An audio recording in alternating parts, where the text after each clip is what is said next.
ಪ್ರೀತಿಯ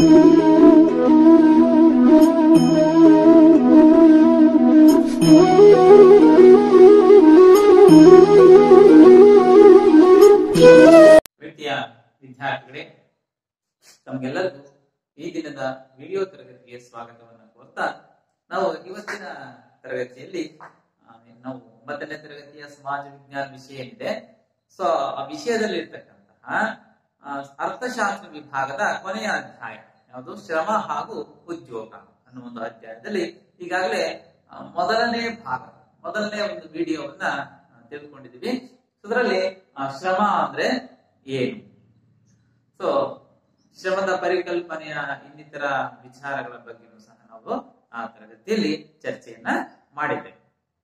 ರೈಟ್, ನಾವು ಈ ತರಗತಿಯಲ್ಲಿ ಏನನ್ನ ತಿಳ್ಕೊಳ್ತೀವಿ, ಭಾರತದಲ್ಲಿ ನಿರುದ್ಯೋಗ ಪ್ರಮಾಣ ಏನಿದೆ, ನಿರುದ್ಯೋಗ ಅಂದ್ರೇನು ಮತ್ತು ಭಾರತದಲ್ಲಿರ್ತಕ್ಕಂತಹ ನಿರುದ್ಯೋಗದ ಪ್ರಮಾಣ ಎಷ್ಟಿದೆ ಅನ್ನೋ ಕುರಿತಾಗಿ ಈ ತರಗತಿಯಲ್ಲಿ ತಿಳ್ಕೊಳ್ತುವಂತಹ ಪ್ರಯತ್ನವನ್ನ ಮಾಡೋಣ ಅಂತ ಹೇಳ್ತಾ ಮಕ್ಕಳೇ ತರಗತಿಯನ್ನ ಆರಂಭಿಸೋಣ. ಮೊದಲನೇದಾಗಿ ನಾವು ನಿರುದ್ಯೋಗ ಮತ್ತು ಭಾರತದಲ್ಲಿ ನಿರುದ್ಯೋಗದ ಪ್ರಮಾಣ. ನಿಮಗೆ ಮೊನ್ನೆ ಒಂದು ಡೆಫಿನೇಷನ್ ಹೇಳಿದ್ದೆ, ಏನು ನಿರುದ್ಯೋಗ ಎಂದರೇನು? ಏನು ನಿರುದ್ಯೋಗ? ಅನ್ಎಂಪ್ಲಾಯ್ಮೆಂಟ್. ನಿರುದ್ಯೋಗ ಅಂದ್ರೆ ಏನು? ಕೆಲಸ ಮಾಡಲು ಸಿದ್ಧರಿದ್ದು ಕೆಲಸ ದೊರೆಯದೇ ಇರುವ ಒಂದು ಸ್ಥಿತಿ ಏನಿದೆ ಅದನ್ನ ನಿರುದ್ಯೋಗ ಅಂತ ಕರೀತಾರೆ. ಅಂದ್ರೆ ಒಬ್ಬ ವ್ಯಕ್ತಿ ಕೆಲಸ ಮಾಡಲು ಇಚ್ಛಿಸುವ ಒಬ್ಬ ವ್ಯಕ್ತಿಗೆ ಕೆಲಸ ಸಿಗದೇ ಇರುವ ಸ್ಥಿತಿಯನ್ನ ನಿರುದ್ಯೋಗ ಅಂತೇಳಿ ಹೇಳ್ಬೋದು. ರೈಟ್, ಇಲ್ಲಿ ನಮ್ಮ ಭಾರತದಲ್ಲಿ ಕೆಲಸವಿಲ್ಲದೆ ಇರತಕ್ಕಂತಹ ಮತ್ತು ನಿರುದ್ಯೋಗಿಗಳೇನಿದ್ದಾರೆ ಇವರು ಅಧಿಕವಾಗಿರ್ತಕ್ಕಂತಹ ಸಂಖ್ಯೆ. ಅಂದ್ರೆ ನಮ್ಮ ಭಾರತದ ಬೃಹತ್ ಜನಸಂಖ್ಯೆಗೆ ಹೋಲಿಸಿದ್ರೆ ನಿರುದ್ಯೋಗಿಗಳ ಸಂಖ್ಯೆ ಏನಿದೆ ಇದು ಬಹಳಷ್ಟು ಇರ್ತಕ್ಕಂಥ ಕೆಲವೊಂದು ಅಂಕಿಅಂಶಗಳ ಆಧಾರದಲ್ಲಿ ಇವುಗಳನ್ನ ತಿಳಿತಾ ಹೋಗುವ ಪ್ರಯತ್ನವನ್ನ ಮಾಡೋಣ ಅಂತ ಹೇಳ್ತಾ, ಇಲ್ಲಿ ನಮ್ಮ ಭಾರತ ಬೃಹತ್ ರಾಷ್ಟ್ರ, ಅಂದ್ರೆ ಸುಮಾರು 130 ಕೋಟಿಗಿಂತ ಹೆಚ್ಚಿನ ಜನಸಂಖ್ಯೆ ಉಳ್ಳಂತಹ ವಿಶ್ವದಲ್ಲಿ ಅಥವಾ ಪ್ರಪಂಚದಲ್ಲಿ ಜನಸಂಖ್ಯೆಯಲ್ಲಿ 2ನೇ ಅತಿ ದೊಡ್ಡ ರಾಷ್ಟ್ರ ಅಂತೇಳಿ ಈಗಾಗಲೇ ನಾವು ತಿಳ್ಕೊಂಡಿದ್ದೀವಿ.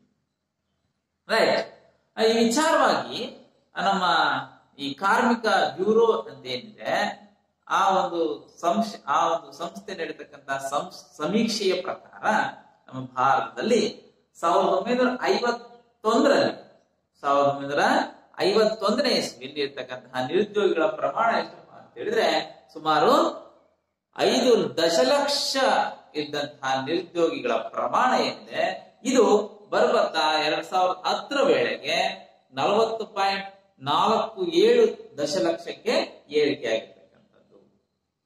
ಅಂದ್ರೆ ನಿರುದ್ಯೋಗಿಗಳ ಪ್ರಮಾಣ ದಿನೇ ದಿನೇ ಹೆಚ್ಚಾಗ್ತಕ್ಕಂಥದ್ದನ್ನ ನಾವು ಇಲ್ಲಿ ಗಮನಿಸಬಹುದು. ಇಲ್ಲಿ ನಮ್ಮ ಸದ್ಯ ಭಾರತದಲ್ಲಿರ್ತಕ್ಕಂತಹ ನಿರುದ್ಯೋಗಿಗಳ ಪ್ರಮಾಣವನ್ನ ನೋಡ್ತಾ ಹೋದ್ರೆ ಇಲ್ಲಿ ಒಟ್ಟು ಶ್ರಮಶಕ್ತಿಯ ಶೇಕಡ 9.4% ಇದೆ. ಪುರುಷರಲ್ಲಿ 8% ಇದೆ. ಅದೇ ಸ್ತ್ರೀಯರಲ್ಲಿ ಇರ್ತಕ್ಕಂಥದ್ದು 14.6% ಶ್ರಮಶಕ್ತಿ ಇರ್ತಕ್ಕಂಥದ್ದು. ಅಂದ್ರೆ ನಾವಿಲ್ಲಿ ಗ್ರಾಮೀಣ ಭಾಗಕ್ಕೆ ನೋಡ್ತಾ ಹೋದ್ರೆ ಗ್ರಾಮೀಣ ಪ್ರದೇಶದಲ್ಲಿರ್ತಕ್ಕಂಥ ನಿರುದ್ಯೋಗ ದರ 10.1% ಇದು ನಗರ ಪ್ರದೇಶಗಳಲ್ಲಿ 7.3% ಇರ್ತಕ್ಕಂಥದ್ದು. ಸೊ ಇಷ್ಟು ನಮ್ಮ ನಿರುದ್ಯೋಗಗಳ ಪ್ರಮಾಣ ಅನ್ನೋದು ನಮ್ಗೆ ಕಾಣಸಿಗುತ್ತೆ ಅಂಕಿಅಂಶಗಳ ಪ್ರಕಾರ. ಇಲ್ಲಿ ನಮ್ಮ ಭಾರತದಲ್ಲಿರ್ತಕ್ಕಂತಹ ನಿರುದ್ಯೋಗದ ಸಮಸ್ಯೆಗೆ ಪ್ರಮುಖವಾಗಿರ್ತಕ್ಕಂತಹ ಕಾರಣಗಳನ್ನ ನಾವು ಕೊಡ್ಬೋದು.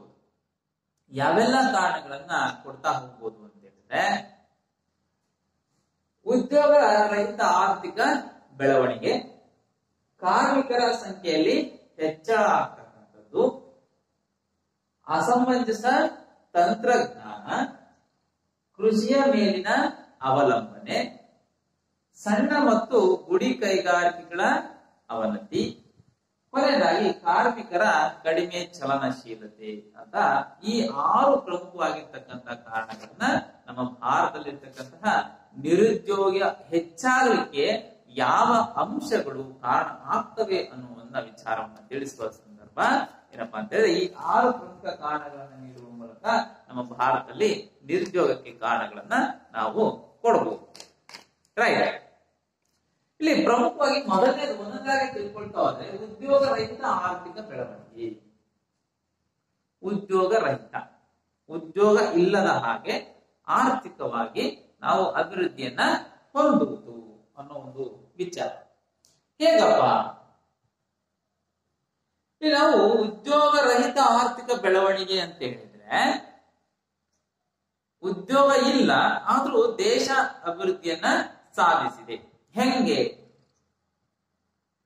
ನಿಮ್ಮ ಪುಸ್ತಕದಲ್ಲಿ ಹೇಳಿದ್ದಾರೆ ಕೆಲವೊಂದು ಮಾಹಿತಿಯನ್ನ, ಅದನ್ನ ಹೇಳೋಣ.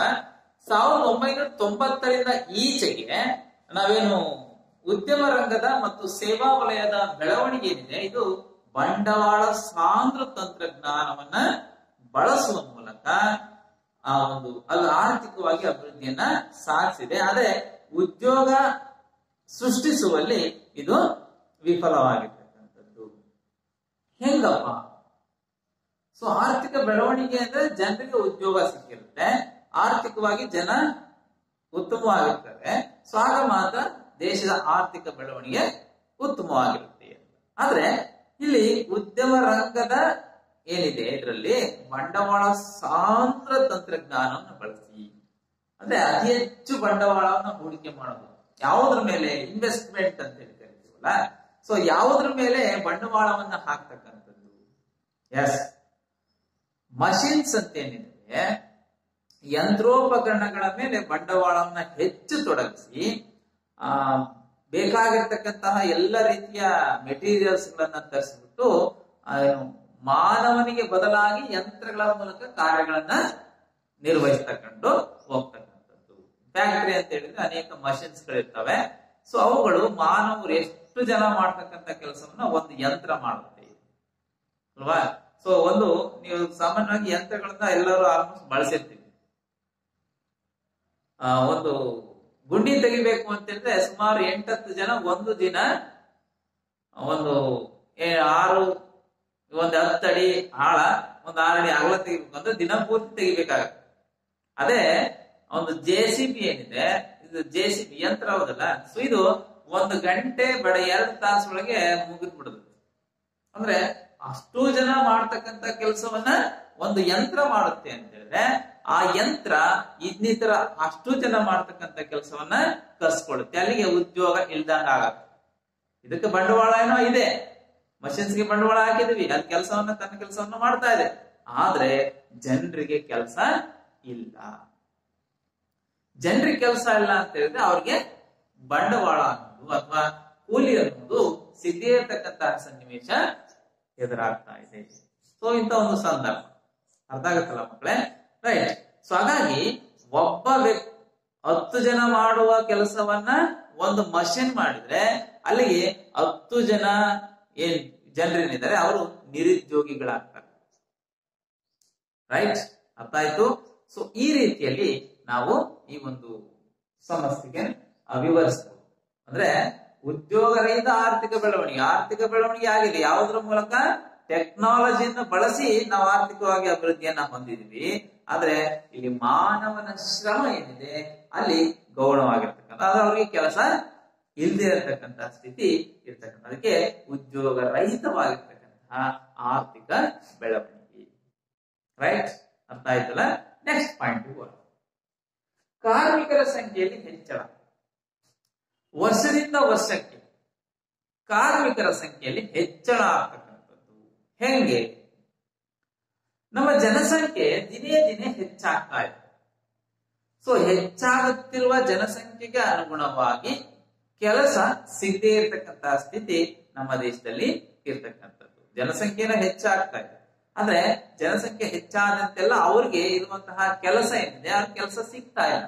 ಏರುತ್ತಿರುವ ಜನಸಂಖ್ಯೆಗೆ ಅನುಗುಣವಾಗಿ ಕೆಲಸ ಇರೋದ್ರಿಂದ ಕಾರ್ಮಿಕರ ಸಂಖ್ಯೆ ಹೆಚ್ಚಾಗಿದೆ, ಕೆಲಸ ಮಾಡೋರು ಹೆಚ್ಚಾಗಿದ್ದಾರೆ, ಆದ್ರೆ ಕೆಲಸಗಳು ಕಡಿಮೆ ಇದಾವೆ. ರೈಟ್. ಹಾಗಾಗಿನೇ ಕಾರ್ಮಿಕರ ಸಂಖ್ಯೆಯಲ್ಲಿ ಹೆಚ್ಚಳವೂ ಸಹ ನಿರುದ್ಯೋಗಕ್ಕೆ ಪ್ರಮುಖವಾಗಿರ್ತಕ್ಕಂತಹ ಕಾರಣ ಅಂತೇಳಿ ಹೇಳ್ಬೋದು. ನೆಕ್ಸ್ಟ್, ಅಸಮಂಜಸ ತಂತ್ರಜ್ಞಾನ. ಆಗ್ಲೇ ಹೇಳಿದ್ವಿ, ಬಂಡವಾಳ ಸಾಂದ್ರ ತಂತ್ರಜ್ಞಾನವನ್ನ ನಮ್ಮ ದೇಶದಲ್ಲಿ ಬಳಸಿದ್ವಿ. ಇದರಿಂದ ಉದ್ಯೋಗ ರಹಿತವಾಗಿ ಆರ್ಥಿಕ ಬೆಳವಣಿಗೆ ಆಗ್ತಾ ಇದೆ.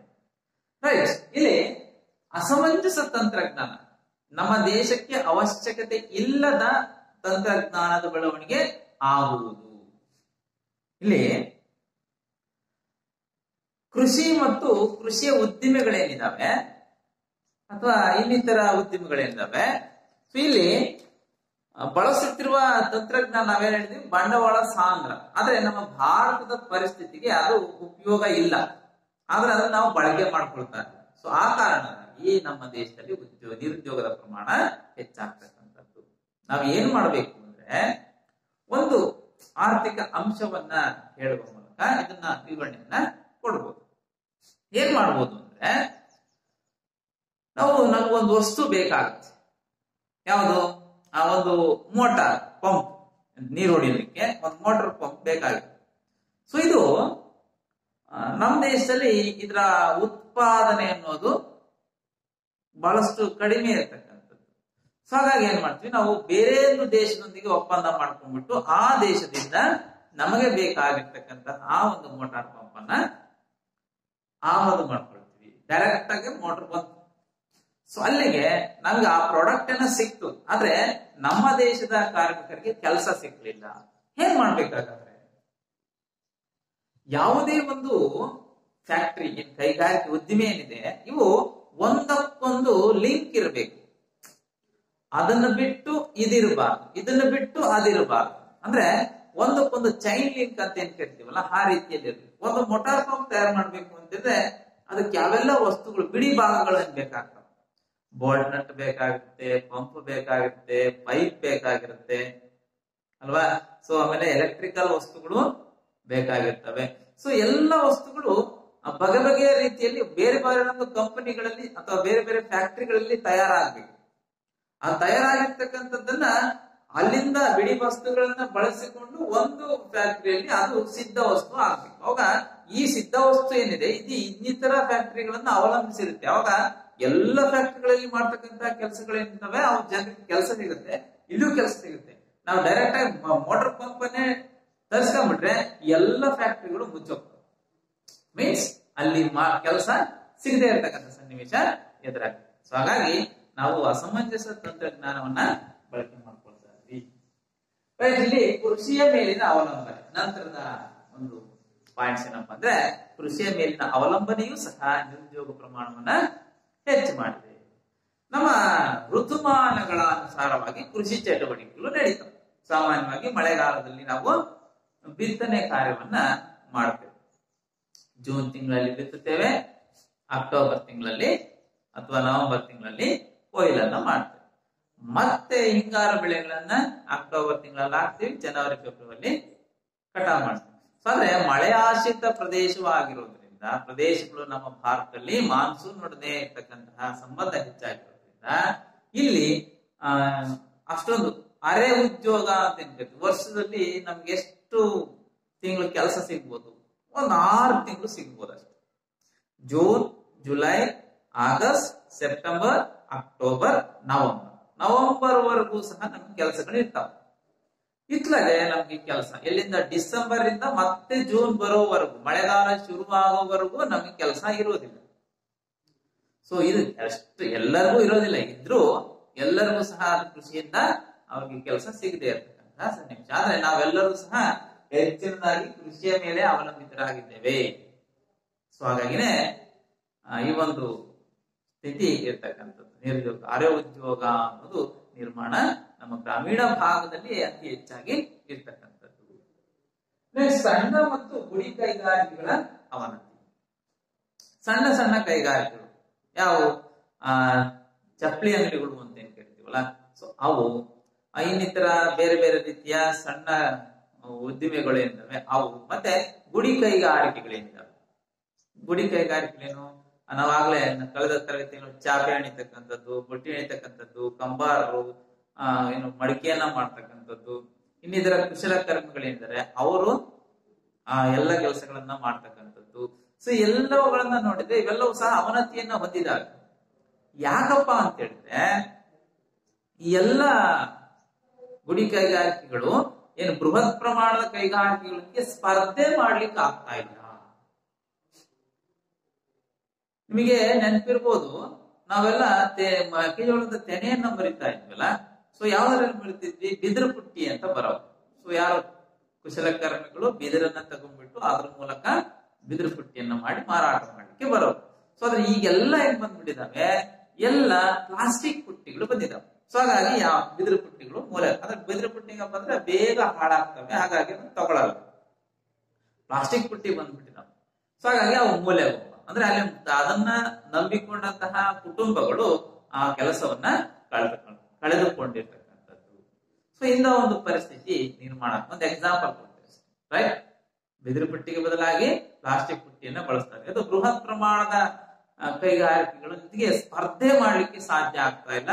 ಸೊ ಹಾಗಾಗಿ ಇವುಗಳ ಅವನತಿಯಾಗಿದೆ. ಸೊ ಇವುಗಳನ್ನೇ ಅವಲಂಬಿಸಿರ್ತಕ್ಕಂತಹ ಕುಟುಂಬಗಳು ನಿರುದ್ಯೋಗ ಸ್ಥಿತಿಯನ್ನ ಅನುಭವಿಸ್ತಾ ಇದ್ದಾವೆ. ರೈಟ್. ಕೊನೆಯದಾಗಿ ಕಾರ್ಮಿಕರ ಕಡಿಮೆ ಚಲನಶೀಲತೆ. ನಮ್ಮ ಭಾರತದ ಕಾರ್ಮಿಕರೇಂದ್ರೆ ಇವರು ಚಲನಶೀಲತೆ ಅಂದ್ರೆ ಗೊತ್ತಿರ್ಬೋದು ನಿಮ್ಗೆ. ಒಂದು ಕಡೆಯಿಂದ ಮತ್ತೊಂದು ಕಡೆಗೆ ಹೋಗಿ ಕೆಲಸವನ್ನು ಹುಡುಕ್ತಕ್ಕಂಥದ್ದು. ಹುಡುಕ್ತೀವ? ಇಲ್ಲಪ್ಪ, ಎಷ್ಟೇ ಕಷ್ಟ ಆಗ್ಲಿ ನಾನು ನಮ್ಮೂರಲ್ಲೇ ಇದ್ದು ಕೆಲಸವನ್ನ ನಿಭಾಯಿಸಬೇಕು. ಅಂದ್ರೆ ಇಲ್ಲಿ ನಮ್ಗೆ ಕೆಲವೊಂದು ಕೌಟುಂಬಿಕ ನಿಷ್ಠೆ ಏನಿದೆ, ಸೊ ನಮ್ಮ ಭಾಷೆ, ನಮ್ಮ ಧರ್ಮ, ನಮ್ಮ ಸಂಸ್ಕೃತಿ, ನಮ್ಮ ಭಾವನೆಗಳು ಏನಿದ್ದಾವೆ, ನಮ್ಮ ಆಚಾರ ವಿಚಾರಗಳೇನಿದ್ದಾವೆ, ಅಥವಾ ನಮ್ಮ ಭಾವನಾತ್ಮಕ ಸಂಬಂಧಕ್ಕೆ ಕಟ್ಟು ಬಿದ್ದು ನಾವು ಎಲ್ಲೂ ಸಹ ವಲಸೆ ಹೋಗ್ತಾನೆ ಇಲ್ಲ. ಕೆಲಸ ಇದೆ ಅಂದ್ರೆ ನಾವು ಹೋಗ್ಲಿಕ್ಕೆ ಸಿದ್ಧ ಇಲ್ಲ. ಸೊ ಇದು ಸಹ ನಿರುದ್ಯೋಗಕ್ಕೆ ಪ್ರಮುಖವಾಗಿರ್ತಕ್ಕಂತಹ ಕಾರಣ. ಭಾವನಾತ್ಮಕ ಜೀವಿಗಳು ನಾವೆಲ್ಲ. ಸಂಬಂಧಗಳಿಗೆ ನಮ್ಮ ಭಾರತೀಯ ಸಂಸ್ಕೃತಿಯಲ್ಲಿ ಸಂಬಂಧಗಳಿಗೆ ಹೆಚ್ಚಿನ ಮಹತ್ವ ಇದೆ. ಹೌದು, ಕೊಡಬೇಕು, ತಪ್ಪಲ್ಲ, ಸರಿ. ಆದ್ರೆ ನಾವು ನಿರುದ್ಯೋಗಕ್ಕೆ ಇದು ಒಂದು ಕಾರಣ ಅಂತ ಹೇಳ್ಬೇಕು. ಯಾಕಂದ್ರೆ ಎಲ್ಲೋ ಕೆಲಸ ಇದೆ, ಆದ್ರೆ ಅದನ್ನ ನಾವು ಮಾಡ್ಲಿಕ್ಕೆ ಸಿದ್ಧ ಇಲ್ಲ. ಇನ್ನೊಂದು, ಕೆಲಸ ಇದೆ ಆದ್ರೆ ಆ ಕೆಲಸವನ್ನ ಮಾಡ್ಲಿಕ್ಕೆ ನನಗೆ ಇಷ್ಟ ಇಲ್ಲ. ರೈಟ್? ಸೊ ಇಂಥ ಕೆಲಸಕ್ಕ ಹೆಚ್ಚಾಗಿರ್ತಕ್ಕಂಥ ಕೆಲಸಗಳು ಬೇಕಾದಷ್ಟಿದಾವೆ, ಅದಕ್ಕೆ ಅದನ್ನ ನಾವು ಮಾಡ್ಲಿಕ್ಕೆ ಸಿದ್ಧ ಇರ್ಬೇಕಲ್ಲ. ಕೆಲವರಂತೂ ನಾನು ಆ ಕೆಲಸ ಮಾಡೋಣ, ಈ ಕೆಲಸ ಮಾಡೋಣ ಅಂತ ಹೇಳ್ತಾ ಇರ್ತಾರೆ. ಕೆಲಸದಲ್ಲಿ ಯಾವುದು ಹೆಚ್ಚಲ್ಲ, ಕಡಿಮೆ ಅಲ್ಲ. ನಾನು ಮಾಡುವ ಕೆಲಸ ನನಗೆ ದೇವರ ಕಾರ್ಯವನ್ನ ಮಾಡ್ದ ಹಾಗೆ ಅಂತ ತಿಳ್ಕೊಂಡ್ಬಿಟ್ರೆ ಎಲ್ಲ ಕೆಲಸವನ್ನು ಸರಾಗವಾಗಿ ಮಾಡ್ತಾ ಹೋಗ್ಬೋದು. ರೈಟ್? ಆದ್ರೆ ಮಾಡುವ ಕೆಲಸವನ್ನ ನಿಷ್ಠೆಯಿಂದ ಮಾಡಬೇಕಾಗುತ್ತೆ. ಸೊ ಇಲ್ಲಿ ಕಾರ್ಮಿಕರ ಕಡಿಮೆ ಚಲನಶೀಲತೆಯೂ ಸಹ ನಿರುದ್ಯೋಗಕ್ಕೆ ಪ್ರಮುಖವಾಗಿರ್ತಕ್ಕಂತಹ ಕಾರಣ ಅಂತೇಳಿ ಹೇಳ್ಬೋದು. ಅರ್ಥ ಆಯ್ತಲ್ಲ ಮಕ್ಕಳೇ? ಭಾರತದಲ್ಲಿರ್ತಕ್ಕಂತಹ ನಿರುದ್ಯೋಗಕ್ಕೆ ಪ್ರಮುಖವಾಗಿರ್ತಕ್ಕಂಥ ಕಾರಣಗಳು ಯಾವ್ಯಾವು? ಇನ್ನೊಂದ್ಸರಿ ನೋಡ್ಕೊಂಡು ಬರೋಣ. ಉದ್ಯೋಗ ರಹಿತ ಆರ್ಥಿಕ ಬೆಳವಣಿಗೆ, ಕಾರ್ಮಿಕರ ಸಂಖ್ಯೆಯಲ್ಲಿ ಹೆಚ್ಚಳ, ಅಸಮಂಜಸ ತಂತ್ರಜ್ಞಾನ, ಕೃಷಿಯ ಮೇಲಿನ ಅವಲಂಬನೆ, ಸಣ್ಣ ಮತ್ತು ಗುಡಿ ಕೈಗಾರಿಕೆಗಳ ಅವನತಿ, ಕಾರ್ಮಿಕರ ಕಡಿಮೆ ಚಲನಶೀಲತೆ. ಇಷ್ಟು ಪ್ರಮುಖವಾಗಿರ್ತಕ್ಕಂತಹ ನಿರುದ್ಯೋಗಕ್ಕೆ ನಾವು ಕಾರಣಗಳನ್ನ ನೀಡಬಹುದಾಗಿದೆ. ರೈಟ್? ಅರ್ಥ ಆಯ್ತು ಮಕ್ಕಳೇ? ನೆಕ್ಸ್ಟ್ ಕಾನ್ಸೆಪ್ಟ್ಗೆ ನಾವು ಹೋಗೋಣ. ಏನಪ್ಪಾ ಅದು ಅಂತ ಹೇಳಿದ್ರೆ, ಭಾರತದಲ್ಲಿ ಉದ್ಯೋಗ ನಿರ್ಮಾಣದ ಕಾರ್ಯಕ್ರಮಗಳು ಯಾವ್ಯಾವು? ನಮ್ಮ ಭಾರತದಲ್ಲಿ ಇಂತಹ ನಿರುದ್ಯೋಗ ಸಮಸ್ಯೆಯನ್ನ ನಿವಾರಣೆ ಮಾಡಬೇಕು ಅಂತ ಹೇಳಿದ್ರೆ, ಭಾರತದಂತಹ ಬೃಹತ್ ಪ್ರಜಾಪ್ರಭುತ್ವ ರಾಷ್ಟ್ರಗಳಲ್ಲಿ ಆ ಜನರಿಗೆ ಉದ್ಯೋಗವನ್ನ ಕೊಡುವ ನಿಟ್ಟಿನಲ್ಲಿ ಕೆಲಸವನ್ನ ಮಾಡೋದಾದ್ರೆ, ಇಲ್ಲಿ ಸರ್ಕಾರಗಳು ಅದಕ್ಕೆ ಯೋಜನೆಗಳನ್ನ ರೂಪಿಸಬೇಕು. ಆ ಯೋಜನೆಗಳನ್ನ ರೂಪಿಸಿ ಅದರ ಗುರಿ ಉದ್ದೇಶಗಳೆಡೆಗೆ ಸಾಗುವ ನಿಟ್ಟಿನಲ್ಲಿ ಕಾರ್ಯಕ್ರಮಗಳನ್ನ ರೂಪಿಸಬೇಕಾಗುತ್ತೆ. ನಾವೇನು ಪಂಚವಾರ್ಷಿಕ ಯೋಜನೆಗಳು ಅಂತ ಹೇಳ್ತೀವಲ್ಲ, 5 years ಪ್ಲಾನ್, ಕಳೆದ ತರಗತಿಯಲ್ಲಿ ಹೇಳಿದ್ದೆ, 5 ವರ್ಷಗಳಿಗೊಮ್ಮೆ ಆ ಸರ್ಕಾರಗಳು ಒಂದು ಪ್ಲಾನ್ ಮಾಡ್ಕೊಂಡಿರ್ತಾವೆ. ಸೊ ಯಾವ್ಯಾವ ಕ್ಷೇತ್ರಕ್ಕೆ ಎಷ್ಟೆಷ್ಟು ಹೂಡಿಕೆಯನ್ನ ಮಾಡಬೇಕು, ಯಾವ ರೀತಿ ಅಭಿವೃದ್ಧಿಯನ್ನ ಸಾಧಿಸಬೇಕು. ಸೊ ಆ ನಿಟ್ಟಿನಲ್ಲಿ ಆ ಪಂಚವಾರ್ಷಿಕ ಯೋಜನೆಯನ್ನ ಮಾಡಿಬಿಟ್ಟು ಅವುಗಳ ಮೂಲಕ ಜನರಿಗೆ ಉದ್ಯೋಗ ಸೃಷ್ಟಿ ಮಾಡುವ ಕಾರ್ಯಕ್ರಮಗಳನ್ನ ಜಾರಿಗೆ ತರಬೇಕಾಗುತ್ತೆ. ಸೊ ನಮ್ಮ ಭಾರತದಲ್ಲಿಯೂ ಸಹ ಇಂತಹ ಅನೇಕ ಯೋಜನೆಗಳನ್ನ ಜಾರಿಗೆ ತರುವ ಮೂಲಕ ಉದ್ಯೋಗ ಸೃಷ್ಟಿ ಕಾರ್ಯಕ್ರಮಗಳನ್ನ ಕೈಗೊಂಡಿದ್ದಾವೆ. ಉದ್ಯೋಗ ಹೊಂದಬೇಕು ಮತ್ತು ಕೌಶಲ್ಯ ರಹಿತ ಕಾರ್ಮಿಕರಿಗೂ ಸಹ ಕೂಲಿ ಅನ್ನೋದು ಸಿಗ್ಬೇಕು. ಕೌಶಲ್ಯ ಹೊಂದಿದವರಿಗೆ ಬೇರೆ ಅದಕ್ಕೆ ಸಂಬಂಧಪಟ್ಟಂತಹ ಕಾರ್ಯಗಳು ಸಿಕ್ಕರೆ, ಕೌಶಲ್ಯ ರಹಿತವರಿಗೆ ಕೂಲಿನಾರು ಸಿಗ್ಬೇಕು ಅಂತ ಅನೇಕ ಯೋಜನೆಗಳನ್ನ ಜಾರಿಗೆ ತಂದಿದ್ದಾರೆ. ಅವು ಯಾವ್ಯಾವು ಅನ್ನೋದನ್ನ ಒಂದು ಲಿಸ್ಟ್ ನಿಮ್ಮ ಪುಸ್ತಕದಲ್ಲಿದೆ, ಅವುಗಳನ್ನ ಒಮ್ಮೆ ನೋಡ್ತಾ ಹೋಗಿ. ಓಕೆ, ನೋಡ್ಕೊಂಡು ಬರೋಣ. ರೈಟ್, ಯಾವ್ಯಾವು? ಭಾರತದಲ್ಲಿ ಉದ್ಯೋಗ ನಿರ್ಮಾಣದ ಕಾರ್ಯಗಳು. ಗ್ರಾಮೀಣ ಪ್ರದೇಶ ಅಂದ್ರೆ ಆಯಾ ಕಾಲ ಪರಿಸ್ಥಿತಿಯನ್ನು ಆಧರಿಸಿ ಸರ್ಕಾರಗಳು ಅನೇಕ ರೀತಿಯ ಯೋಜನೆಗಳನ್ನ ಜಾರಿಗೊಳಿಸಿವೆ. ಅವುಗಳಲ್ಲಿ ಪ್ರಮುಖವಾದವು ಯಾವಪ್ಪ ಅಂತ ಹೇಳಿದ್ರೆ ನೋಡ್ತಾ ಹೋಗೋಣ. ಇಲ್ಲಿ ಗ್ರಾಮೀಣ ಪ್ರದೇಶದ ಜನರಿಗೆ ಇರತಕ್ಕಂತಹ ಪ್ರಮುಖ ಉದ್ಯೋಗ ನಿರ್ಮಾಣ ಕಾರ್ಯಕ್ರಮ ಯಾವ್ದಪ್ಪ ಅಂದ್ರೆ 1977ರಲ್ಲಿ ಬಂದಂತಹ ಕೂಲಿಗಾಗಿ ಕಾಳು ಯೋಜನೆ, 1979ರಲ್ಲಿ ಇರ್ತಕ್ಕಂತಹ ಗ್ರಾಮೀಣ ಯುವಕರಿಗೆ ಸ್ವ ಉದ್ಯೋಗಕ್ಕಾಗಿ ತರಬೇತಿ ಯೋಜನೆ, 1980ರಲ್ಲಿ ಸಮಗ್ರ ಗ್ರಾಮೀಣ ಅಭಿವೃದ್ಧಿ ಯೋಜನೆ, 1980ರಲ್ಲಿ ರಾಷ್ಟ್ರೀಯ ಗ್ರಾಮೀಣ ಉದ್ಯೋಗ ಯೋಜನೆ, 1983ರಲ್ಲಿ ಗ್ರಾಮೀಣ ಭೂ ರೈತರಿಗೆ ಉದ್ಯೋಗ ಖಾತ್ರಿ ಯೋಜನೆ ಈಗಲೂ ಇದೆ. ನೆಕ್ಸ್ಟ್ ಬರುತ್ತೆ, ನೋಡೋಣ. 1989ರಲ್ಲಿ ಇದ್ದಂತಹ ಜವಾಹರ ರೋಜ್ಗಾರ್ ಯೋಜನೆ, 1993ರಲ್ಲಿ ಉದ್ಯೋಗ ಭರವಸೆ ಯೋಜನೆ, 1999 ಸ್ವರ್ಣ ಜಯಂತಿ ಗ್ರಾಮ ಸ್ವರೋಜ್ಗಾರ್ ಯೋಜನೆ ಕಳೆದ ತರಗತಿಯಲ್ಲಿ ಚರ್ಚೆ ಮಾಡಿದ್ದೇವೆ. 2004ರಲ್ಲಿ ಬಂದಂತಹ ರಾಷ್ಟ್ರೀಯ ಕೂಲಿಗಾಗಿ ಕಾಳು ಯೋಜನೆ, 2006ರಲ್ಲಿ ರಾಷ್ಟ್ರೀಯ ಗ್ರಾಮೀಣ ಉದ್ಯೋಗ ಖಾತ್ರಿ ಯೋಜನೆ. ಮಹಾತ್ಮ ಗಾಂಧೀಜಿ ರಾಷ್ಟ್ರೀಯ ಉದ್ಯೋಗ ಖಾತ್ರಿ ಯೋಜನೆ ನೋಡಿದಿರಲ್ಲ, ರೈಟ್, ಅದೇ ಯೋಜನೆ. ಇನ್ನು ನಗರ ಪ್ರದೇಶಗಳಿಗೆ ಹೋಲಿಕೆ ಮಾಡಿದ್ರೆ ಅಲ್ಲಿರ್ತಕ್ಕಂತಹ ಪ್ರಮುಖ ಉದ್ಯೋಗ ಯೋಜನೆಗಳು ಯಾವಪ್ಪ ಅಂತ ಹೇಳಿದ್ರೆ, ಉದ್ಯೋಗ ನಿರ್ಮಾಣ ಕಾರ್ಯಕ್ರಮಗಳು ಯಾವ ಅಂದ್ರೆ 1989ರಲ್ಲಿ ಬಂದಂತಹ ನೆಹರು ರೋಜ್ಗಾರ್ ಯೋಜನೆ, 1990ರಲ್ಲಿ ಬಂದಂತಹ ನಗರ ಕೂಲಿ ಉದ್ಯೋಗ ಯೋಜನೆ, 1993ರಲ್ಲಿ ಇದ್ದಂತಹ ಪ್ರಧಾನ ಮಂತ್ರಿ ರೋಜ್ಗಾರ್ ಯೋಜನೆ, 1997ರಲ್ಲಿ ಇದ್ದಂತಹ ಸ್ವರ್ಣ ಜಯಂತಿ ಶಹರಿ ರೋಜ್ಗಾರ್ ಯೋಜನೆ. ಈ ಯೋಜನೆಯ ಬಗ್ಗೆನೂ ಸಹ ಕಳೆದ ತರಗತಿಯಲ್ಲಿ ತಿಳ್ಕೊಂಡಿದ್ದೀವಿ ಮಕ್ಕಳು, ರೈಟ್. ನೋಡ್ಕೊಂಡು ಬಂದ್ರಲ್ಲ, ಇಷ್ಟು ಪ್ರಮುಖವಾಗಿರ್ತಕ್ಕಂತಹ ಭಾರತದ ಉದ್ಯೋಗ ನಿರ್ಮಾಣ ಕಾರ್ಯಕ್ರಮಗಳ ಪಟ್ಟಿ. ಅರ್ಥ ಆಯ್ತು ಅಂತ ಭಾವಿಸ್ತಾ ಮತ್ತೊಮ್ಮೆ ನಿಮ್ಮ ಪುಸ್ತಕದಲ್ಲಿ ಇದಾವೆ, ಇವುಗಳನ್ನ ಓದಿ ತಿಳ್ಕೊಳ್ಳಿ ಅಂತ ಹೇಳ್ತಾ, ಇಲ್ಲಿ ಇವೆಲ್ಲದಕ್ಕಿಂತ ಬಹಳ ಮುಖ್ಯವಾಗಿರ್ತಕ್ಕಂತಹ ಒಂದು ಯೋಜನೆ ಗ್ರಾಮೀಣ ಭಾಗದ ಕೌಶಲ್ಯ ರಹಿತವಾಗಿರ್ತಕ್ಕಂತಹ ಕಾರ್ಮಿಕರಿಗೆ ಕೆಲಸವನ್ನ ನೀಡುವ ನಿಟ್ಟಿನಲ್ಲಿ ಒಂದು ಮಹತ್ವಪೂರ್ಣ ಯೋಜನೆಯನ್ನ ಜಾರಿಗೆ ತರಲಾಯಿತು. ಯಾವ್ದಪ್ಪ ಅಂತ ಹೇಳಿದ್ರೆ ಮಹಾತ್ಮ ಗಾಂಧೀಜಿ ರಾಷ್ಟ್ರೀಯ ಉದ್ಯೋಗ ಖಾತರಿ ಯೋಜನೆ. ಸೊ ಆ ಯೋಜನೆಯ ಬಗ್ಗೆ ನಾವು ಈಗ ಮಹಾತ್ಮ ಗಾಂಧೀಜಿ ರಾಷ್ಟ್ರೀಯ ಉದ್ಯೋಗ ಖಾತರಿ ಯೋಜನೆ ಇದರ ವಿಚಾರವಾಗಿ ನಾವು ತಿಳ್ಕೊಳ್ತಾ ಹೋಗೋಣ. ಇಲ್ಲಿ ಮಹಾತ್ಮ ಗಾಂಧೀಜಿ ರಾಷ್ಟ್ರೀಯ ಉದ್ಯೋಗ ಖಾತರಿ ಏನಿದೆ, ಇದು ಗ್ರಾಮೀಣ ಭಾಗದಲ್ಲಿರ್ತಕ್ಕಂತಹ ಏನು ಕಾರ್ಮಿಕರಿಗೆ, ಕೃಷಿ ಕಾರ್ಮಿಕರಿಗೆ, ಕೌಶಲ್ಯ ರಹಿತವಾಗಿರ್ತಕ್ಕಂತಹ ಕಾರ್ಮಿಕರಿಗೆ ಏನು ಕೆಲಸದ ಖಾತ್ರಿಯನ್ನ ಕೊಡಬೇಕು. ಅವ್ರಿಗೂ ಆ ಮೂಲಕ ಅವರ ಕೌಟುಂಬಿಕ ಜೀವನವನ್ನ ಗುಣಮಟ್ಟವನ್ನ ಸುಧಾರಿಸುವ ನಿಟ್ಟಿನಲ್ಲಿ, ಅಂದ್ರೆ ಅವ್ರಿಗೆ ಆರ್ಥಿಕವಾಗಿ ಸ್ವಾವಲಂಬನೆಯನ್ನ ನೀಡುವ ದೃಷ್ಟಿಯಿಂದ ಈ ಒಂದು ಯೋಜನೆಯನ್ನ ಜಾರಿಗೊಳಿಸಲಾಗಿದೆ. ಈಗಾಗಲೇ ಈ ವಿಚಾರವಾಗಿ ನಾವು ಬಡತನ ಮತ್ತು ಹಸಿವು ಎನ್ನುವ ಅಧ್ಯಾಯದಲ್ಲಿ ತಿಳ್ಕೊಂಡಿದ್ದೀವಿ, ರೈಟ್. ಆದ್ರೆ ನೋಡಿ, ಆಗಸ್ಟ್ 25, 2005 ಈ ಒಂದು ಕಾಯ್ದೆಯನ್ನ ಪಾಸ್ ಮಾಡ್ತಾರೆ. 2005ರಲ್ಲಿ, ಅಂದ್ರೆ ಆಗಸ್ಟ್ 25, 2005ರಲ್ಲಿ ಈ ಒಂದು ಕಾಯ್ದೆಯನ್ನ ಪಾಸ್ ಮಾಡಿದ್ರು ಸಹ ಇದು ಜಾರಿಗೆ ಬಂದದ್ದು ಯಾವಾಗಪ್ಪ ಅಂತ ಹೇಳಿದ್ರೆ ಫೆಬ್ರವರಿ 2, 2006ರಲ್ಲಿ.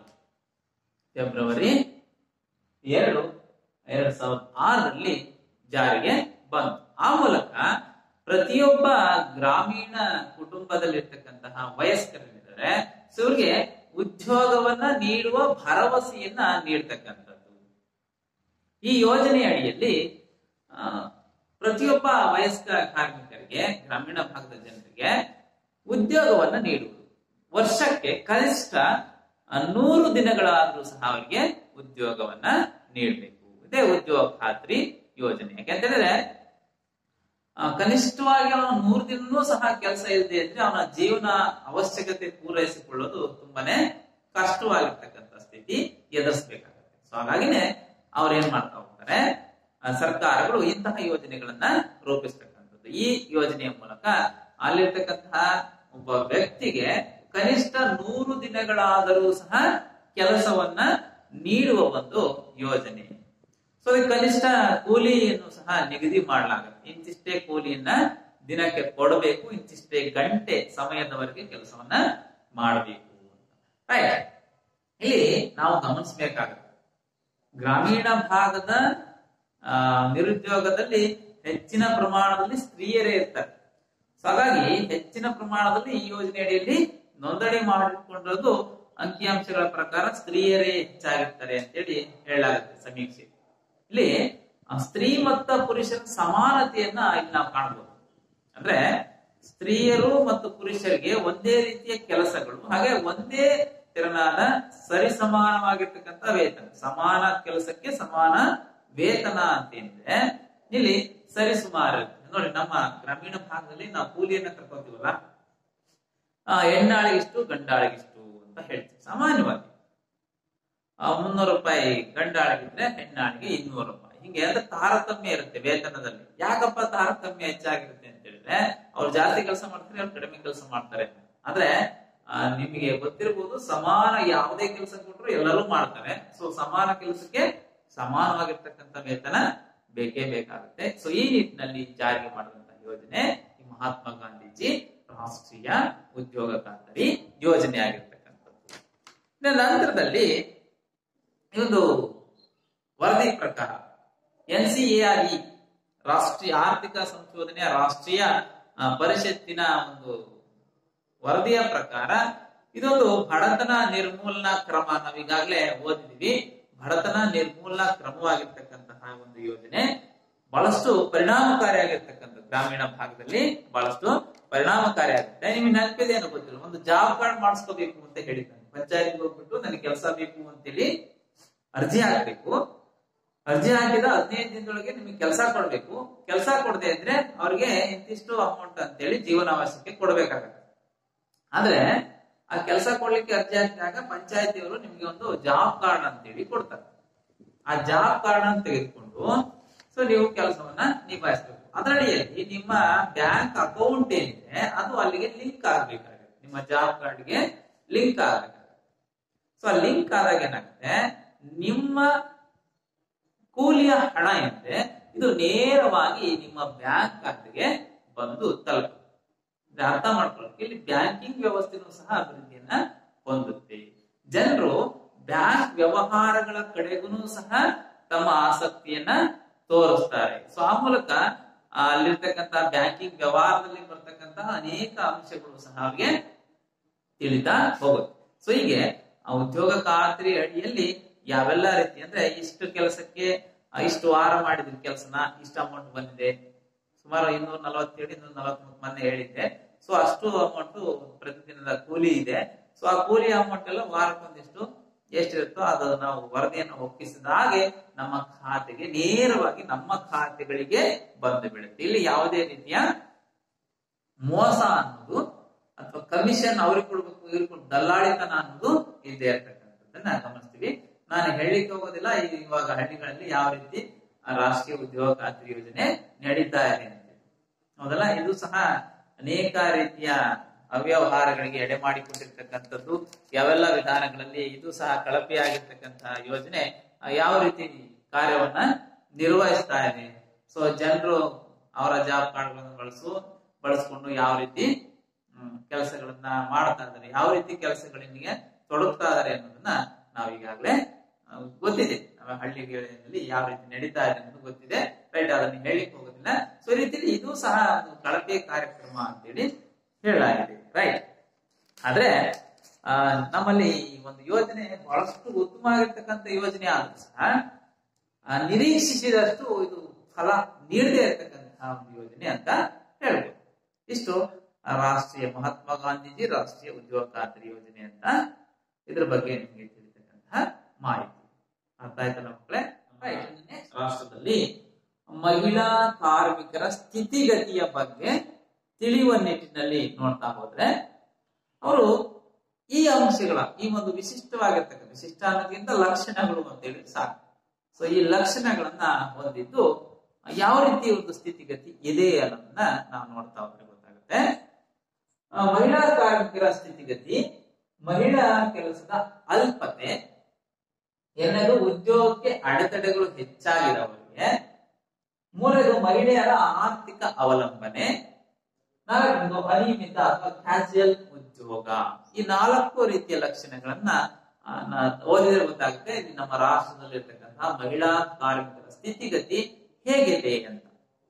ಮೊದಲನೇದು, ಭಾರತದಲ್ಲಿ ಮಹಿಳಾ ಕಾರ್ಮಿಕರ ಸಂಖ್ಯೆ ದಿನಕ್ಕೂ ಕಡಿಮೆ ಆಗ್ತಕ್ಕಂಥದ್ದನ್ನ ಗಮನಿಸ್ತೀವಿ. ಅಂದ್ರೆ ಗ್ರಾಮೀಣ ಭಾಗ ಮತ್ತು ನಗರ ಪ್ರದೇಶಗಳಲ್ಲಿ ಕಾರ್ಮಿಕರ ಸಂಖ್ಯೆ ಗಣನೀಯವಾಗಿ ಕಡಿಮೆ ಆಗ್ತಕ್ಕಂಥ. ಅದಕ್ಕೆ ಅಂಕಿಅಂಶ ಕೊಡ್ತಾ ಹೋದ್ರೆ ಇಲ್ಲಿ 1990ರಲ್ಲಿ ಸುಮಾರು 40ರಷ್ಟಿದ್ದಂತಹ ಒಂದು ಪ್ರಮಾಣ ಇಲ್ಲಿ 2011-12 ವೇಳೆಗೆ ಎಷ್ಟು ಗಣನೀಯವಾಗಿ ಇಳಿಕೆಯಾಗಿದೆ ಅಂತ ಹೇಳಿದ್ರೆ ಕೇವಲ 22.5ಕ್ಕೆ ಇಳಿಕೆ ಆಗಿರ್ತಕ್ಕಂಥದ್ದು. ಅಂದ್ರೆ ಇಲ್ಲಿ ಮಹಿಳಾ ಕಾರ್ಮಿಕರು ನಮ್ಮ ದೇಶದಲ್ಲಿ ಕಡಿಮೆ ಇರತಕ್ಕಂಥದ್ದನ್ನ ನಾವು ಗಮನಿಸ್ತೇವೆ. ನೆಕ್ಸ್ಟ್, ಉದ್ಯೋಗಕ್ಕೆ ಅಡೆತಡೆಗಳು. ನಿಮಗೆ ಗೊತ್ತಿದೆ ನಮ್ಮ ಭಾರತೀಯ ಮಹಿಳೆಯರಿಗೆ ಉದ್ಯೋಗದಲ್ಲಿ ಯಾವೆಲ್ಲ ರೀತಿಯ ಅಡೆತಡೆಗಳು ಇದಾವೆ ಅನ್ನೋದು ಗೊತ್ತಿದೆ. ಯಾವ ಅಡೆತಡೆಗಳು? ಉದ್ಯೋಗದ ಆಯ್ಕೆ. ನಾನು ಯಾವ ಉದ್ಯೋಗವನ್ನ ಮಾಡಬೇಕು? ಉದ್ಯೋಗದ ಆಯ್ಕೆ.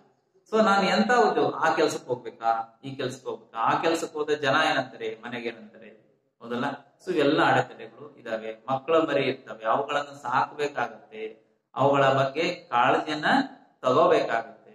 ಸೊ ಹಾಗಾಗಿ ನಾವು ಯಾವ ಉದ್ಯೋಗವನ್ನ ನಾನು ಆಯ್ಕೆ ಮಾಡ್ಕೊಳ್ಬೇಕು, ಕೆಲಸದ ಪರಿಸ್ಥಿತಿ ಹೇಗಿರುತ್ತೆ, ಸೊ ಹಗಲ ಕೆಲಸ ಇರ್ಬೇಕು, ಹೋಗ್ಬೇಕಾ, ರಾತ್ರಿ ಕೆಲ್ಸಕ್ಕೆ ಹೋಗ್ಬೇಕು, ಎಷ್ಟು ರಾತ್ರಿ ಕೆಲ್ಸಕ್ಕೆ ಹೋದ್ರೆ ಜನ ಏನಂತಾರೆ, ಸೊ ಎಲ್ಲ ಪರಿಸ್ಥಿತಿಗಳನ್ನ ಗಮನಿಸಬೇಕಾಗುತ್ತೆ ಪಾಪ ಮಹಿಳೆಯರು.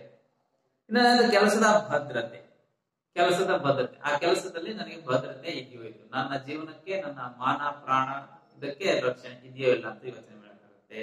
ವೇತನ ತಾರತಮ್ಯ, ಕೆಲವೊಂದು ಸಂದರ್ಭಗಳಲ್ಲಿ ವೇತನ ತಾರತಮ್ಯ ಅಂತ ಹೇಳಿದ್ವಿ, ಇದು ಹೆಚ್ಚಾಗಿರ್ತಕ್ಕಂಥ ಸನ್ನಿವೇಶ ಇರ್ತಕ್ಕಂಥದ್ದು. ಇನ್ನು ಮನೆ ಕೆಲಸ ಅಥವಾ ಆಫೀಸ್ ಕೆಲಸಗಳ ಸಮತೋಲನವನ್ನ ತೂಗಿಸುವುದು ಬಹಳಷ್ಟು ಕಷ್ಟ. ಮನೆಯ ಕಡೆನೂ ಮೇಂಟೈನ್ ಮಾಡ್ಬೇಕು, ಸೊ ಇಲ್ಲಿ ಆಫೀಸ್ಗಳಲ್ಲೂ ಕೆಲಸವನ್ನ ನಿರ್ವಹಣೆ ಮಾಡ್ಬೇಕು. ಸೊ ಇಂತಹ ಸಂದರ್ಭಗಳಲ್ಲಿ ಬಹಳಷ್ಟು ತೊಂದರೆಯನ್ನು ಅನುಭವಿಸ್ತಾ ಇರ್ತಾರೆ. ಇದ್ದಾಗ ಅಲ್ಲೂ ಬಿಡಂಗಿಲ್ಲ, ಇಲ್ಲೂ ಬಿಡಂಗಿಲ್ಲ. ಹಾಗಾಗಿ ಅವ್ರಿಗೆ ಸ್ಟ್ರೆಸ್ ಅನ್ನೋದು ಹೆಚ್ಚಾಗಿ ಕಾಡುತ್ತೆ. ಸೊ ಹಾಗಾಗಿ ಅವ್ರಿಗೆ ಆ ಕೆಲಸನೇ ಬೇಡಪ್ಪ, ಆರಾಮ ಬಿಡೋಣ ಅಂತ ಅನಿಸ್ಬಿಡುತ್ತೆ. ಸೊ ಹಾಗಾಗಿ ಆ ಒಂದು ಉದ್ಯೋಗ ಮಾಡ್ತಕ್ಕಂಥದ್ದು ಮಹಿಳೆಯರದ್ದು ಬಹಳಷ್ಟು ಕಷ್ಟಕರವಾಗಿರ್ತಕ್ಕಂತಹ ಒಂದು ಸ್ಥಿತಿಯನ್ನ ಎದುರಿಸ್ತಾ ಇರ್ತಕ್ಕಂಥದ್ದನ್ನ ನಾವು ಮನೆ ಕೆಲಸ ಮಾಡ್ಬೇಕು, ಮಕ್ಕಳನ್ನ ನೋಡ್ಕೊಳ್ಬೇಕು, ಜೊತೆಗೆ ಮನೆಯಲ್ಲಿರ್ತಕ್ಕಂಥ ಸದಸ್ಯರ ಯೋಗಕ್ಷೇಮವನ್ನು ವಿಚಾರಣೆ ಮಾಡ್ಕೊಳ್ಬೇಕು, ಅಡಿಗೆ ಮಾಡ್ಬೇಕು, ಅಡಿಗೆ ಮಾಡಿದ ನಂತರ ಮನೆ ಇತರ ಕೆಲಸಗಳೆಲ್ಲವನ್ನ ಮಾಡ್ಕೊಳ್ಬೇಕು, ಡ್ಯೂಟಿಗೆ ಹೋಗ್ಬೇಕು, ಡ್ಯೂಟಿಗೆ ಹೋಗಿ ಬಂದ್ಮೇಲೆ ಮತ್ತೆ ಶುರು ಹಚ್ಕೋಬೇಕು. ಎಷ್ಟು ತೊಂದರೆಗಳಿದಾವಲ್ಲ. ಸೊ ಇವೆಲ್ಲವೂ ಸಮಸ್ಯೆಗಳನ್ನ ಮಹಿಳೆಯರು ತುಂಬಾನೇ ಎದುರಿಸ್ತಾ ಇರ್ತಕ್ಕಂಥದ್ದನ್ನ ನಾವು ನೋಡ್ತಾ ಇದ್ದೀವಿ. ನಮ್ಮ ಮನೆಗಳಲ್ಲೇ ಇದ್ರೆ, ನಮ್ಮ ಅಕ್ಕಪಕ್ಕದಲ್ಲೇ ಇದ್ದಾರೆ. ನೆಕ್ಸ್ಟ್, ಮೂರನೇದು ಮಹಿಳೆಯರ ಆರ್ಥಿಕ ಅವಲಂಬನೆ. ರೈಟ್, ಬಹಳಷ್ಟು ಮಹಿಳೆಯರು ಅವಲಂಬಿಗಳು. ಯಾರ ಮೇಲೆ? ಪುರುಷರ. ತನ್ನ ಮನೆಯ ಕುಟುಂಬದ ಸದಸ್ಯರು, ತನ್ನ ಗಂಡ ಏನಿದ್ದಾನೆ ಆ ಗಂಡ ಅಥವಾ ಇನ್ನಿತರ ತನ್ನ ಪುರುಷ ವ್ಯಕ್ತಿಗಳೇನಿದ್ದಾರೆ, ಸೊ ಅವರು ಏನ್ ದುಡಿಮೆ ಮಾಡ್ಕೊಂಡು ಬರ್ತಾರೆ. ಸೊ ಅಂದ್ರೆ ಮನೆಯಲ್ಲಿರ್ತಕ್ಕಂತಹ ಗಂಡು ಮಕ್ಕಳು ಏನಿರ್ತಾರೆ ಅವರು ದುಡಿಮೆ ಮಾಡ್ಕೊಂಡು ಬಂದು ಇನ್ನಿತರನ್ನ ಸಾರ್ತಕ್ಕಂಥದ್ದು ಅಂತ ಹೇಳ್ತಾರೆ. ಮನೆಗಳಲ್ಲಿ ಎಷ್ಟು ದುಡ್ದು ಹಾಕ್ಬೇಕು ನಿಮ್ಗೆ, ನಾವು ತಂದಾಕಿದೀವಿ, ನೀವು ತಿಂದಾಕಿದಿರಿ ಅಂತ ಬಳಸ್ತಾರಲ್ಲಿ ಬಂದ ಹಳ್ಳಿಗಳಲ್ಲಿ. ತಪ್ಪದು, ಬಳಕೆ ಮಾಡ್ಕೋಬಾರ್ದು. ಯಾಕೆಂತಂದ್ರೆ ಅವ್ರಿಗೂ ದುಡಿಯುವ ಸಾಮರ್ಥ್ಯ ಇದೆ ಮಕ್ಕಳೇ, ಹೌದಲ್ಲ? ಮಹಿಳೆಯರಿಗೂ ದುಡಿಯುವ ಸಾಮರ್ಥ್ಯ ಇದೆ, ಆದ್ರೆ ನಿಮಗೋಸ್ಕರ ಅವರು ದುಡಿಯಲ್ಲ. ಯಾಕೆಂದ್ರೆ ಎರಡೂ ಕಡೆ ಕಾಳಜಿ ಮಾಡೋದು ತುಂಬಾನೇ ಕಷ್ಟ. ಅವರೆಲ್ಲಾರು ದುಡಿಲಿಕ್ಕೆ ಹೋದ್ರೆ ನಮ್ಮನ್ನ ಕಾಳಜಿ ಮಾಡೋದು ಕಷ್ಟ. ಹಾಗಾಗಿನೇ ನಮ್ಮ ಆರೋಗ್ಯ ಉತ್ತಮವಾಗಿರ್ಬೇಕಂದ್ರೆ ಅವರು ಹಾಗೇ ಇರ್ಬೇಕು. ರೈಟ್? ಹಾಗಾಗಿ ಅವರು ದುಡಿಯುವ ಸಾಮರ್ಥ್ಯ ಇದೆ. ಸೊ ಸೊ ಹಂಗಂತಹ ಆ ಪದಗಳ ಶಬ್ದಗಳನ್ನ ನಾವು ಬಳಕೆ ಮಾಡಬಾರದು. ಹಾಗಾಗಿ ನಾವೇನ್ ಮಾಡ್ತೀವಿ, ಸೊ ಇವರು ಬೇರೆಯವರನ್ನ ಅವಲಂಬಿಸಿರ್ತಕ್ಕಂಥದ್ದು. 2004-5 ಸಾಲಿನಲ್ಲಿ 85% ಮಹಿಳೆಯರು ಆರ್ಥಿಕವಾಗಿ ಪುರುಷರ ಮೇಲೆ ಅವಲಂಬಿ ಆಗಿರುವುದನ್ನ ಅಂಕಿಅಂಶಗಳು ತಿಳಿಸ್ತಾ ಹೋಗ್ತವೆ. ನೋಡ್ರಿ ಎಷ್ಟು ಅವಲಂಬಿತ. 85% ಅಂದ್ರೆ 115 ಜನ ಮಾತ್ರ ಅವಲಂಬಿಗಳಲ್ಲ, ಅವರು ಸ್ವತಂತ್ರರು ಅಂತ ಹೇಳ್ತೀವಿ.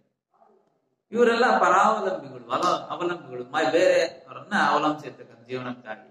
ಅವ್ರಿಗೂ ಸಾಮರ್ಥ್ಯ ಇದೆ, ಖಂಡಿತವಾಗ್ಲೂ ಅವ್ರಿಗೆ ಕೆಲಸ ಕೊಟ್ಟು ನೋಡಿ ಕೆಲಸವನ್ನು ಅಚ್ಚುಕಟ್ಟಾಗಿ ನಮ್ಗಿಂತ ಚೆನ್ನಾಗಿ ಮಾಡ್ತಾರೆ. ನೆಕ್ಸ್ಟ್, ಅನಿಯಮಿತ ಅಥವಾ ಕ್ಯಾಶುಯಲ್ ಉದ್ಯೋಗ. ಕ್ಯಾಶುಯಲ್ ಉದ್ಯೋಗ ಕೊನೆಯದಾಗಿ ಬಹಳಷ್ಟು ಮಹಿಳಾ ಕಾರ್ಮಿಕರು ಏನಿದ್ದಾರೆ, ಇವರು ಪ್ರಾಥಮಿಕ ವಲಯದಲ್ಲಿ ಕೆಲಸ ಮಾಡ್ತಾ ಇದ್ದಾರೆ. ಪ್ರಾಥಮಿಕ ವಲಯ ಅಂದ್ರೆ ಗೊತ್ತಿದೆ ನಿಮ್ಗೆ ಮಕ್ಕಳೇ, ಕೃಷಿ ವಲಯ.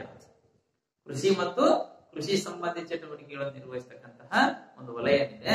ಸೊ ಇಲ್ಲಿ ಹೆಚ್ಚಾಗಿ ಕೆಲಸ ಮಾಡತಕ್ಕಂಥದ್ದನ್ನ ನಾವು ನೋಡ್ತಾ ಇದ್ದೀವಿ. ಅಂದ್ರೆ 63%. ಅದೇ ಪುರುಷರಲ್ಲಿ 44% ಜನ ಕೃಷಿ ಚಟುವಟಿಕೆಯಲ್ಲಿ ತೊಡಗಿರ್ತಕ್ಕಂಥದ್ದನ್ನ ಕಾಣ್ತೇವೆ.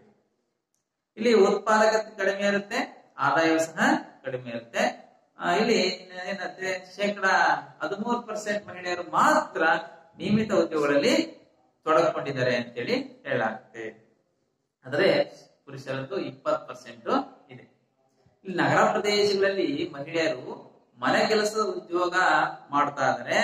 ಸೊ ಅಂತಹ ಒಂದು ಮಹಿಳೆಯರು ತುಂಬಾ ನಿಕೃಷ್ಟ ಜೀವನ ಸ್ಥಿತಿಯಲ್ಲಿ ಗೌರವವನ್ನು ಹೆಚ್ಚಿಸಬೇಕು ಅಂತ ಹೇಳಿದ್ರೆ ಅವ್ರಿಗೆ ಶಿಕ್ಷಣದ ಜೊತೆಗೆ ಸಾಮಾಜಿಕ ಸೇವೆಗಳ ಮೇಲೆ ಹೆಚ್ಚಿನ ವೆಚ್ಚವನ್ನ ಮಾಡುವುದರಿಂದ ಅವರ ಒಂದು ಕಾರ್ಮಿಕರ ಪಾಲುದಾರಿಕೆಯನ್ನ ಹೆಚ್ಚಿಸಬಹುದು.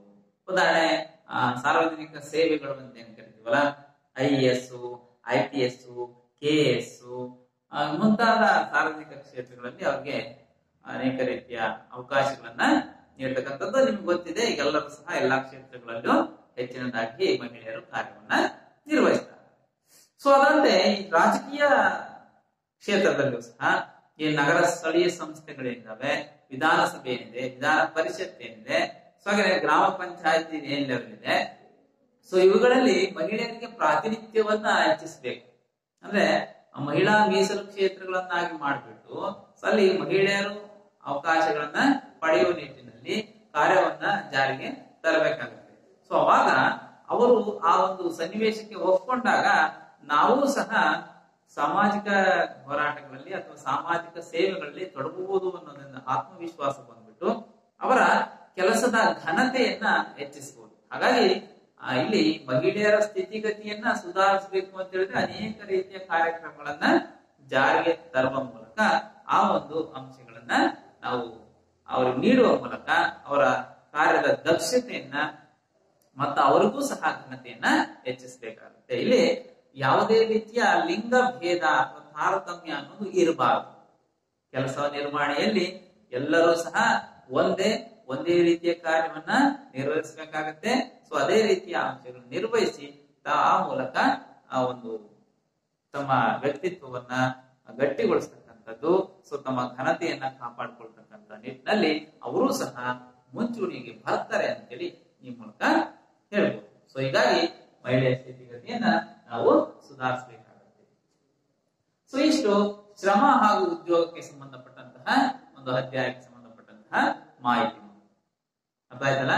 ಇಲ್ಲಿ ಶ್ರಮ ಅಂದ್ರೇನು, ಶ್ರಮದ ಲಕ್ಷಣಗಳು ಯಾವ್ಯಾವಿದ್ದಾವೆ, ಇಲ್ಲಿ ಶ್ರಮದ ಅರ್ಥವನ್ನು ಸಹ ನಾವು ತಿಳ್ಕೊಂಡಿದೀವಿ.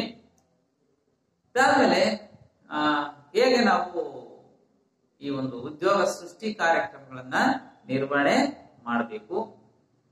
ಸೊ ಸಂಘಟಿತ ವಲಯ ಅಂದ್ರೇನು, ಅಸಂಘಟಿತ ವಲಯ ಅಂದ್ರೇನು, ಅವುಗಳಿರ್ತಕ್ಕಂತಹ ವ್ಯತ್ಯಾಸಗಳನ್ನ ನಾವೀಗಾಗಲೇ ತಿಳ್ಕೊಂಡಿದೀವಿ. ಸೊ ಇದಾದ ನಂತರ ನಾವು ನಿರುದ್ಯೋಗ ಸಂಬಂಧಪಟ್ಟಂತಿದೆ. ನಾವು ಭಾರತದಲ್ಲಿ ಯಾವ ಪ್ರಮಾಣದಲ್ಲಿ ನಿರುದ್ಯೋಗ ಇದೆ, ಆ ಭಾರತದಲ್ಲಿರ್ತಕ್ಕಂತಹ ನಿರುದ್ಯೋಗದ ಸಮಸ್ಯೆಗೆ ಪ್ರಮುಖವಾಗಿರ್ತಕ್ಕಂತಹ ಕಾರಣಗಳು ಯಾವ್ಯಾವು, ಸೊ ಆ ನಿರುದ್ಯೋಗ ನಿವಾರಣೆಗೆ ನಮ್ಮ ಭಾರತ ಸರ್ಕಾರಗಳು ಅನೇಕ ಇಸ್ವಿಗಳ ಅಂದ್ರೆ ಬೇರೆ ಬೇರೆ ವರ್ಷಗಳಲ್ಲಿ ಯಾವ್ಯಾವ ಯೋಜನೆಗಳನ್ನ ಜಾರಿಗೆ ತಂದಿದ್ದಾರೆ ಅನ್ನೋ ಕುರಿತಾಗಿ ಸಹ ತಿಳ್ಕೊಂಡ್ವಿ.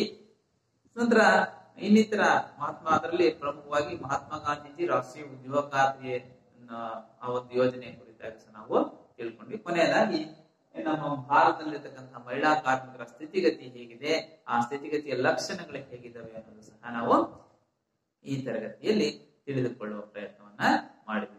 ಅರ್ಥ ಆಯ್ತು ಅಂತ ಭಾವಿಸ್ತೇನೆ. ಇಷ್ಟು ಈ ಅಧ್ಯಾಯಕ್ಕೆ ಸಂಬಂಧಪಟ್ಟಂತಹ ಮಾಹಿತಿ. ಇವುಗಳನ್ನ ಮತ್ತೊಮ್ಮೆ ನೀವು ಓದ್ಕೊಳ್ರಿ. ಮತ್ತೊಮ್ಮೆ ನಿಮ್ಮ ಸಭ್ಯದ ತರಗತಿಯಲ್ಲಿ ಈ ಚಾಪ್ಟರ್ ಕುರಿತಾಗಿ ಅನೇಕ ಮಾಹಿತಿ ಬರುತ್ತೆ, ಇದನ್ನು ತಿಳ್ಕೊಳ್ರಿ. ಏನಾದ್ರೂ ನಿಮ್ಗೆ ಇದಕ್ಕೆ ಸಂಬಂಧಪಟ್ಟಂತಹ ಅನುಮಾನಗಳೇನೆಂದ್ರೆ ನಿಮ್ಮ ಶಿಕ್ಷಕರೊಂದಿಗೆ ಚರ್ಚಿಸಿ ಅಂತ ಹೇಳ್ತಾ ಇವತ್ತಿನ ಈ ವಿಡಿಯೋ ತರಗತಿಯೊಂದಿಗೆ ಈ ಅಧ್ಯಾಯವೂ ಸಹ ಕೊನೆಯಾಗತ್ತೆ ಮಕ್ಕಳೇ. ಮತ್ತೆ ಮುಂದಿನ ವಿಡಿಯೋದಲ್ಲಿ ಮತ್ತೊಂದು ಅಧ್ಯಾಯದೊಂದಿಗೆ ನಾನು ನಿಮ್ಮನ್ನ ಭೇಟಿಯಾಗ್ತೇನೆ. ಸೊ ಈ ಅಧ್ಯಾಯಕ್ಕೆ ಸಂಬಂಧಪಟ್ಟಂತಹ ಅಭ್ಯಾಸದ ಪ್ರಶ್ನೆಗಳಿದೆ. ಆ ಅಭ್ಯಾಸದ ಪ್ರಶ್ನೆಗಳಲ್ಲಿ ಕೆಲವೊಂದನ್ನು ನೀಡ್ತೇನೆ, ಬರ್ಕೊಳ್ಳಿ. ಇವತ್ತಿನ ಕ್ಲಾಸ್ ನಿರುದ್ಯೋಗವನ್ನ ವ್ಯಾಖ್ಯಾನಿಸಿ. ಮೊದಲನೆಯ ಪ್ರಶ್ನೆ, ಇವತ್ತಿನ ಮೊದಲನೆಯ ಪ್ರಶ್ನೆ, ನಿರುದ್ಯೋಗವನ್ನು ವ್ಯಾಖ್ಯಾನಿಸಿ. ನಿರುದ್ಯೋಗ ಅಂದ್ರೆ ಏನು ಅಂತ ಬರೀಬೇಕಾಗುತ್ತೆ. ಎರಡನೇ ಪ್ರಶ್ನೆ, ಭಾರತದಲ್ಲಿ ನಿರುದ್ಯೋಗ ಸಮಸ್ಯೆಗೆ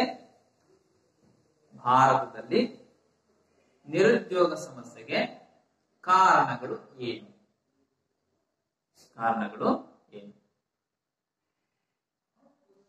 ಮೂರನೇ ಪ್ರಶ್ನೆ, ಭಾರತದಲ್ಲಿ ನಿರುದ್ಯೋಗ ನಿವಾರಿಸಲು ಕೈಗೊಂಡಿರುವ ಯೋಜನೆಗಳನ್ನು ಪಟ್ಟಿ ಮಾಡಿ, ಅಥವಾ ಜಾರಿ ಮಾಡಿರುವ ಯೋಜನೆಗಳನ್ನು ಪಟ್ಟಿ ಮಾಡಿ. ನಿಮ್ಗೇನಾಗಬೇಕು, ಗ್ರಾಮೀಣ ಪ್ರದೇಶದಲ್ಲಿ ನಗರ ಪ್ರದೇಶದಲ್ಲಿ ವ್ಯತ್ಯಾಸ, ಸೊ ಯಾವ್ಯಾವ ಇದಾವೆ ಅಂತ ಅವನ್ನ ಬರೀಬೇಕು. ಇನ್ನು ಕೊನೆಯ ಪ್ರಶ್ನೆ, ಭಾರತದಲ್ಲಿ ಮಹಿಳಾ ಉದ್ಯೋಗದ ಲಕ್ಷಣಗಳನ್ನ ವಿವರಿಸಿ.